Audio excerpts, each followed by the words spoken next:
This is Nick. This is Jack. It's Wednesday, Ceviche Wednesday, July 10th. And today's pod, this is the best one yet. It's a TBOY. It's a TBOY. The top 3 pop business news stories you need to know today. Jack, tap that maple tree, baby, because I just landed in Vermont and it is goopy, syrupy good, man. And I've got a tour de Ethan Allen planned for you. All right, Yetis, last night, Jack and I went to the flagship Ben & Jerry's on Church Street. Fantastic. Tonight, we're going to a minor league baseball game at Centennial Field. All right, Yetis, if you are at the Lake Monsters minor league baseball game tonight, Jack and I will see it in like center left field. No, that's not where we're going to be sitting. Oh, where are the tickets? We're going to be right next to the home side dugout. Yes. And we're going to be holding mics to make it clear it's us. I'm glad you upgraded the seats because I was in town, Jack. $17 a pop, though. Not too shabby. Yetis, Jack and I are going to be the only ones holding microphones near the dugout. If you see us, we'll see you. Major League Ice Cream, minor league baseball. Perfectly put, but the 3 stories for today's show. Jack, what do we got on the T-Boy? For our first story, Paramount was just acquired by the most extreme case of nepo-baby we've ever seen. And this nepo-baby is turning Paramount into a network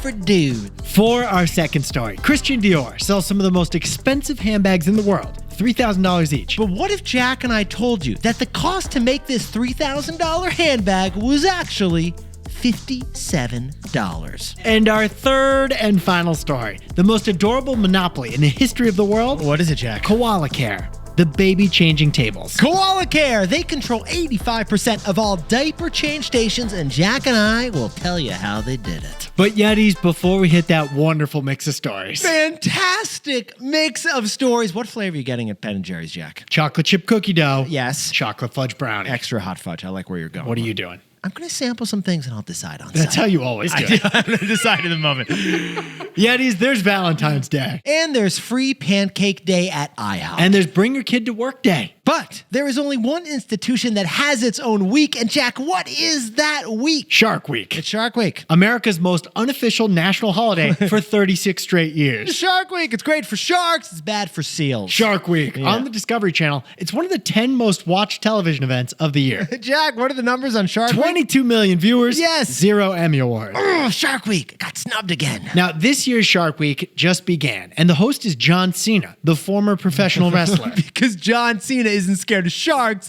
Sharks are scared of John Cena. Punch him in the face. Give him a body slam. But, Yetis, this is what Jack and I wanted to tell you. The way we see it, there is a compensation issue when it comes to the sharks. Because sharks are the star of the show all week. Yes, they are. But sharks aren't getting paid $1 for it. In fact, Jack and I jumped in T-Boy style. Sharks are the most used fish in Hollywood movies. The great white shark is the most recognizable fish in the world. So add it all up, and the shark brand isn't properly compensated for its extensive use. No, they're not. Steven Spielberg hasn't been paying any alimony to Jaws. Finding Nemo needs to find that royalty check. Sharknado? They've been paying Sharknada. No, they have not. Yetis the shark. It is the most undercompensated brand in the animal kingdom. Top of the food chain in the animal kingdom. Yeah. Unpaid intern in the org chart.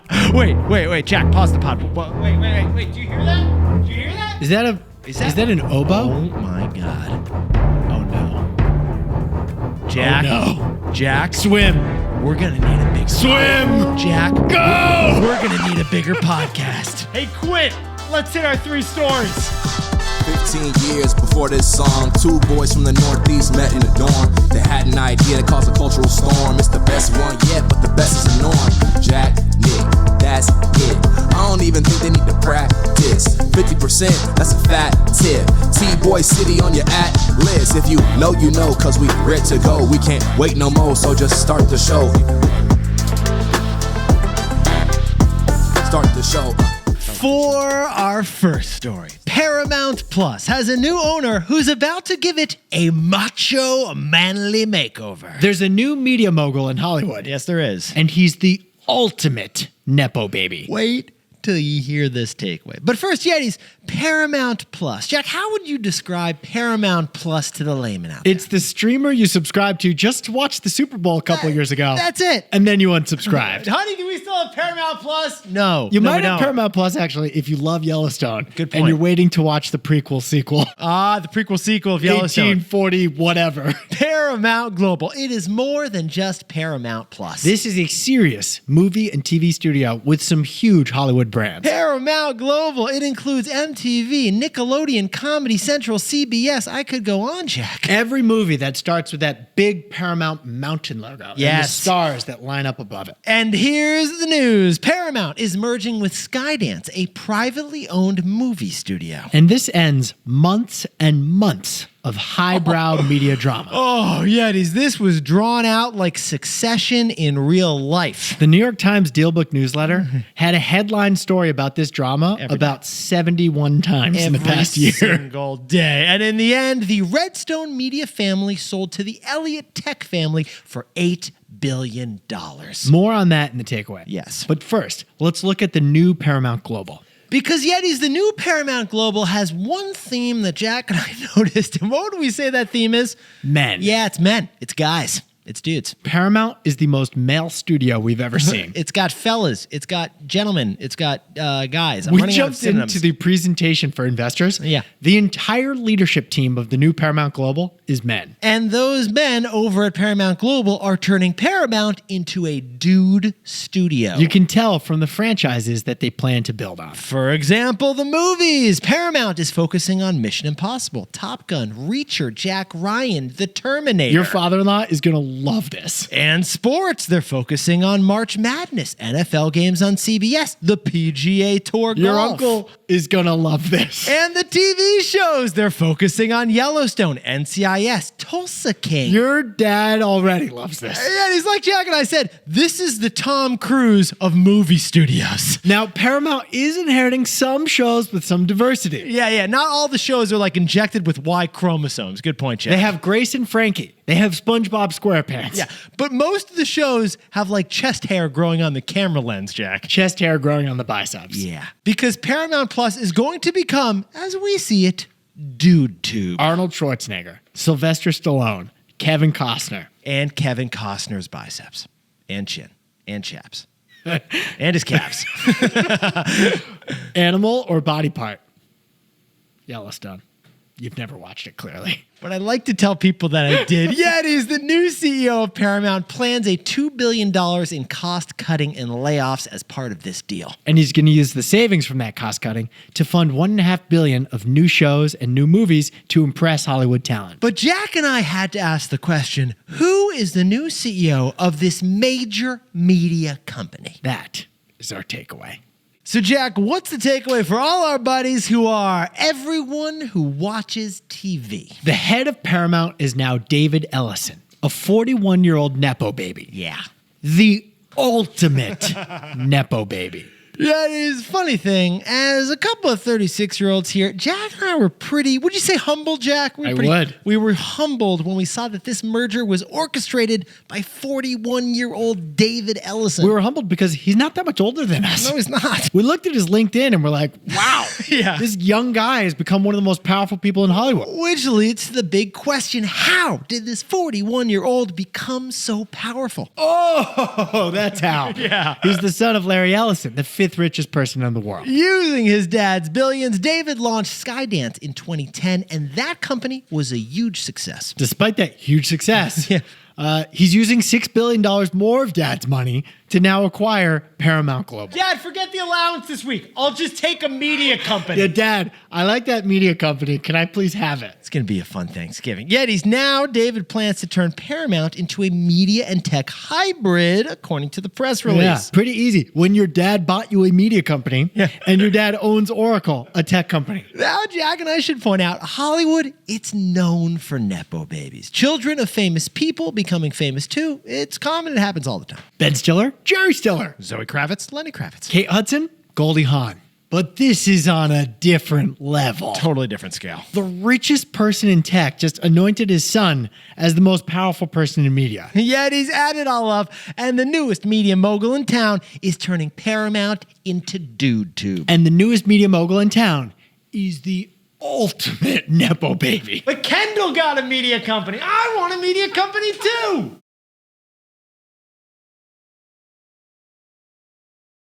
For our second story, Christian Dior's $2,800 handbags cost, get this, just $57 to make. That implies they're charging a 49x markup. Which would be the biggest markup we've ever seen. Now that 49x markup's a little exaggerated, but the damage to Dior's brand isn't. But Jack, what have you and I been saying has been the hot new investment these days? Because it ain't stocks, it ain't bonds, and it ain't crypto. Buy a designer luxury handbag and then sell it on eBay for more. Clutch that clutch and don't let go, Yetis, because Hermes handbags have gained more value than the S&P 500 in the last 2 years. For a while, Yeah. the Birkin bag has been the new Bitcoin. If you want to diversify your portfolio, get a Gucci. And Christian Dior has been the top of the handbag game. Yes, they have. Christian Dior, they're owned by LVMH, and sales of their $3,000 handbags have doubled in the last 5 years. But a strange new customer just walked into a Christian Dior store. And Jack, who is that customer? The cops. The Popo Police. That's who's walking in. Police in Milan, in northern Italy, yeah. just raided factories where Christian Dior's handbags are made. Again, it was not the Real Housewives of Orange County walking in the factories. It was the police. And here's what we learned from this police investigation.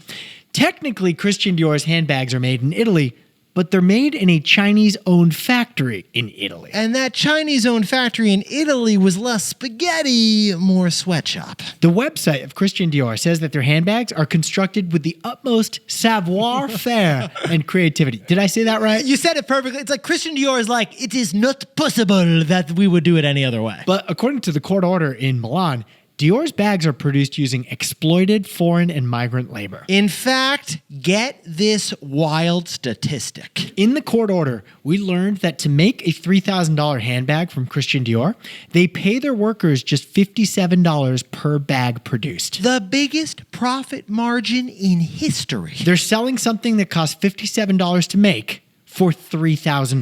Now, besties, the courts are going to decide whether Dior, Armani, and LVMH are breaking the law with this insane markup. And with these alleged exploitations of foreign and migrant workers. But Jack and I jumped in TBOY style, and we want to sprinkle on a little more context to the economics of that 49x markup. The $57 cost of a Christian Dior handbag, that makes for a nice headline, but it's actually a little misleading. Because $57 is actually just the labor, isn't it, Jack? You have to add in the cost of the leather, the factories, and the machines that make it. That gold interlocking C platinum buckle, it ain't cheap. You also have to add in the cost of sales, like marketing and advertising, which luxury firms spend a bunch of money on. That billboard ad on the Champs-Elysees, that also ain't cheap. So, if you add in those non-labor costs, then the cost to produce a Christian Dior handbag is actually $1,400, according to the Wall Street Journal. A $1,400 cost on a $2,800 bag. So they're not really charging a 49x markup, they're charging a 2x markup. Because that bag doesn't cost $57 to make, it really costs $1,400 to make. Still, Dior brands itself as a positive luxury, a brand to trust, according to their website. But there's enough truth to that $57 handbag headline to dent that trust. And that is why I didn't get you a Christian Dior handbag when I visited you this week, Jack. Good excuse. Honestly, it was convenient timing. Did I tell you I'm going to Paris this August? It's a European carry-all. I couldn't remember if you were, but I'm glad you confirmed it, Jack. So, Jack, what's the takeaway for our buddies over at Christian Dior? If a function is core to your brand or business, don't outsource it. Control it. The Shakespearean question of business. To outsource or not to outsource, that is the question. Outsourcing can be tempting. It is. Because it lets you quickly scale production for cheap. And Jack, outsourcing is faster because hiring and expanding factories, that takes a long time. Now, why did LVMH's Dior decide to outsource to these Chinese-owned factories?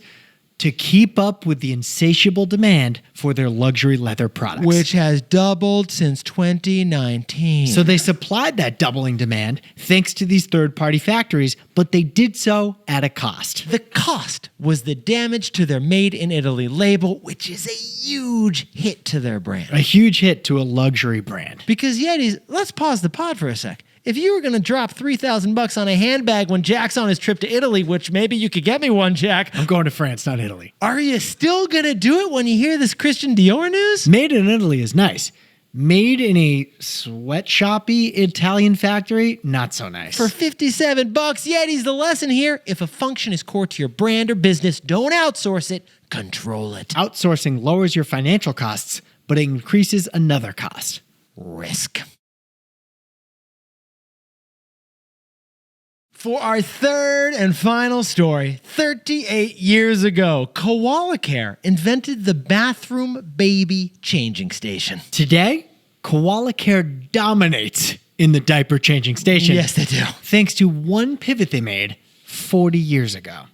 Jack, can we talk about the bathroom? The architecture of the bathroom. It's a pretty standard template of what belongs in there. The bathroom, it's like a remarkably replicable room. You got the toilet, you got tissues, you got a sink, a mirror. It's basically all the same stuff in every bathroom. Your bathroom and McDonald's bathroom. The only variable is whether you use towels to dry your hands or a blow dryer to dry your hands. But yet is the most interesting bathroom item of all, in Jack's in my opinion, is one that you may not use, but one that you've definitely seen. That rectangular gray thing on the wall in every public bathroom. Oh, the changing table. You and I have gotten a little familiar with this the last year, I would say. I'm very familiar. 1 sec, it's not working. Oh, you got to pull it down like this. Yeah, we've gotten used to it with We're kids. specifically referring to the Koala Kare baby changing station. And you've seen this, Yetis. Because, Jack, what does the Koala Kare baby changing station look like? It's a parent koala bear and a baby koala bear. And the baby is smiling He always because smiles. he's got a brand spanking new clean diaper. Koala Kare, the company, though, is actually a privately owned business that is currently based in Colorado.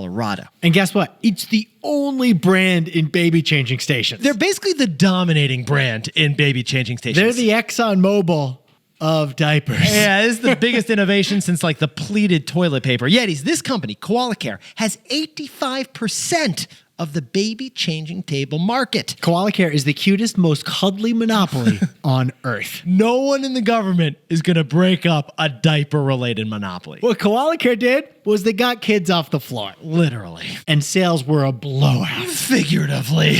But here's what Jack and I find fascinating about this clean story.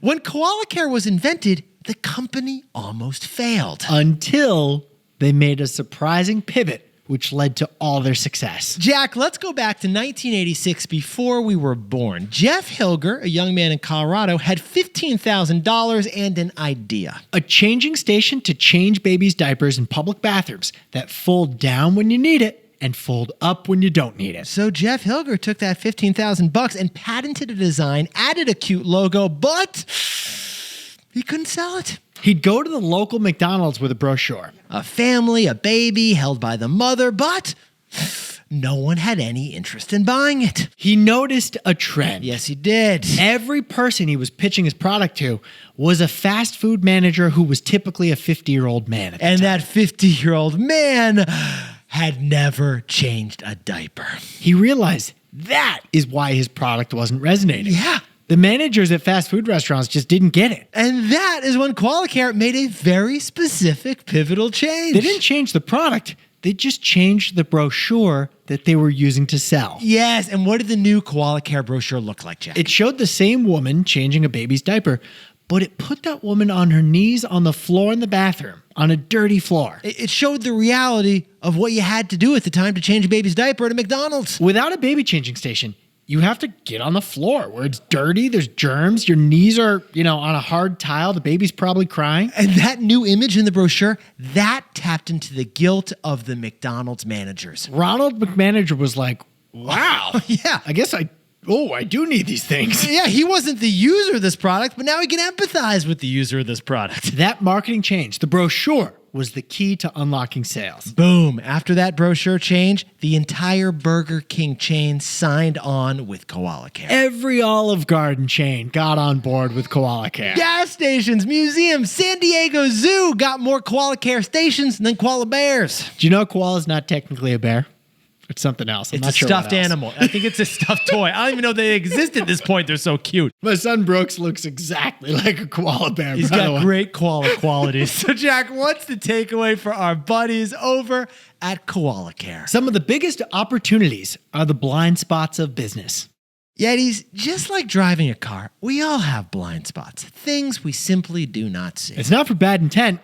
We simply don't experience some problems because of the circumstances of who we are. Well, Koala Kare became a multi-million-dollar business because it recognized those blind spots. That male fast food restaurant managers didn't understand the need for a baby changing station. So, Koala Kare made a pamphlet redesign that shined a light on a problem that those managers simply couldn't see. And that didn't just transform the company's sales. It improved the lives of parents and babies who needed a diaper change. Koala Kare, it got kids off the ground, parents stopped kneeling on their knees, and Koala Kare became the world's most adorable monopoly. And it pulled it off by seeing a blind spot.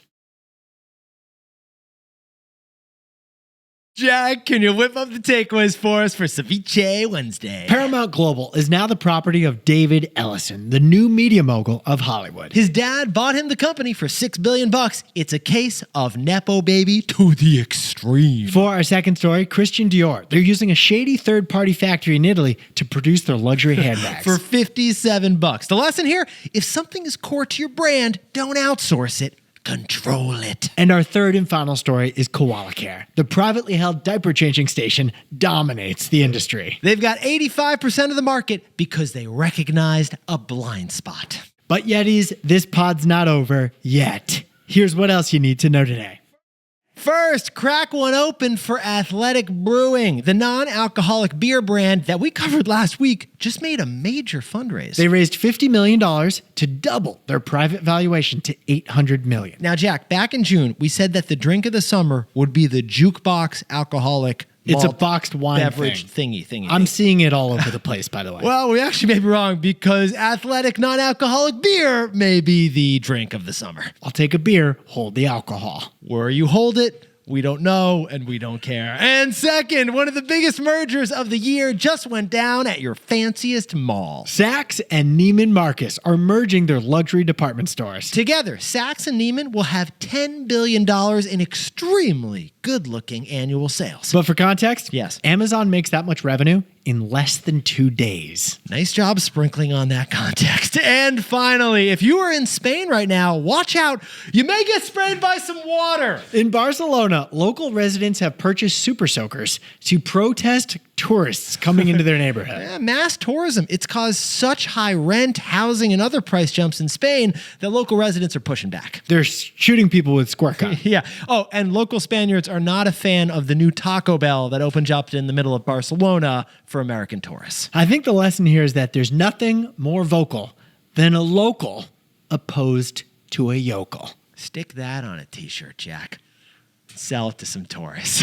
Actually, some locals. And now time for the best fact yet. This one sent in by Grant Bowen from lovely Truckee, California. Lake Tahoe in California is so freaking deep. How deep exactly is it, Jack? The deepest point is 1,645 feet. Jack, you did such a good job before. Could you sprinkle on some context to this fact? The lake holds so much water that if you were to pour it out over the entire state of California, it would cover the entire state with 14 inches of water. We repeat, California, the state, would become a swimming pool 14 inches deep if you filled it with Lake Tahoe water. Lake Tahoe could turn California into a kiddie pool. It is so deep in Lake Tahoe, you could put the Empire State Building in there and there'd still be plenty of room. There'd be plenty of room. It's so deep that there may even be sharks at the bottom of Lake Tahoe. Okay, now you're scaring myself. In honor of Shark Week. You know, I kind of sort of went to Lake Tahoe for my honeymoon. You did your honeymoon. It was beautiful. My honeymoon got canceled in Italy, so Yeah. we went to Lake Tahoe. And that's why you're going to France this summer, right, Jack? Well, Alex says it wasn't the honeymoon because she was pregnant with Wilder and had morning sickness. So she's like, that was not the honeymoon. And that's why you're going to France. That's why we're going to France. Although I don't think this counts as the honeymoon either. Yetis, if you have got a favorite shark fact for Shark Week or anything involving a body of water, hit us up at TBOYPod or fill out the form at tboypod.com/shoutouts. We also got a link in the episode description. And we'd love to get your voice on the show. Either way, Nick and I are going to go get some ice cream and watch some minor league baseball. Extra hot fudge, and Jack and I will see you tomorrow.